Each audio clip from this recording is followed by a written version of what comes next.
O le fafo pito I sili ona whaingo fia le whaafita uli o lo tu la I mai tono le whainga malo le taimile nei.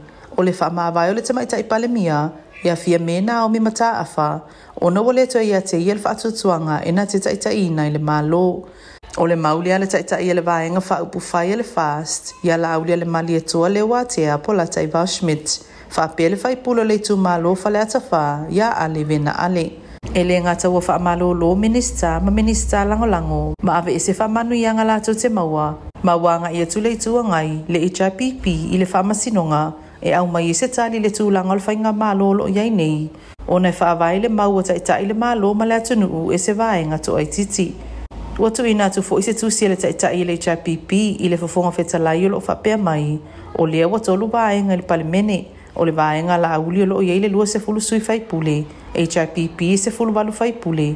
Ma le vaenga se fulu limo lo fai ele malo o fia me. O lea tu sia lo kopia I le ao le malo. Ma o lo whaalia I foi wa ma le pele fai ngā malo. Peita ina manino le saunoa ngā la auli. Na o le fast ma le HIPP o fia me ma isi minista e to alima ua whaatetea e se ma le vaenga whaupu fai.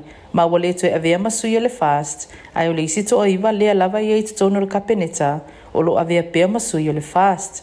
Whalia e la auli se whailoa inga ma le autustala. E lua se fulu maleiva sui whai pule alua I o le fast. Ma o se numere ma whai ona whaatu le malo. Pea whai wha mawai fia me ma le tofi palemia. Na ia whaalia fo I o lo ta ua so e fia me le pule le tula fono. Ai o lea wale to e avea fia me mani sui au wai o se vaenga whaupu whai alua ia e tu sal tula fono. Whaalia e la auli o le mata upolo o tula I mai. E patino le vaenga whaupu whai. O na wale to e whaatutua ina le sa taitai ma avea ma palemia. Ma wa te tauna wha mawai ai sui le taita ingo le whainga malo o na mapu leo le atunuu.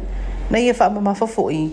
E le langolango ina le fast le whai o se palo ta wha wawe pe una una I mai le HIPP. O nei le fia whae e se isi vaenga I lunga le atunuu. A o lea wala tala palo ta tele ia perile le lua fia luono.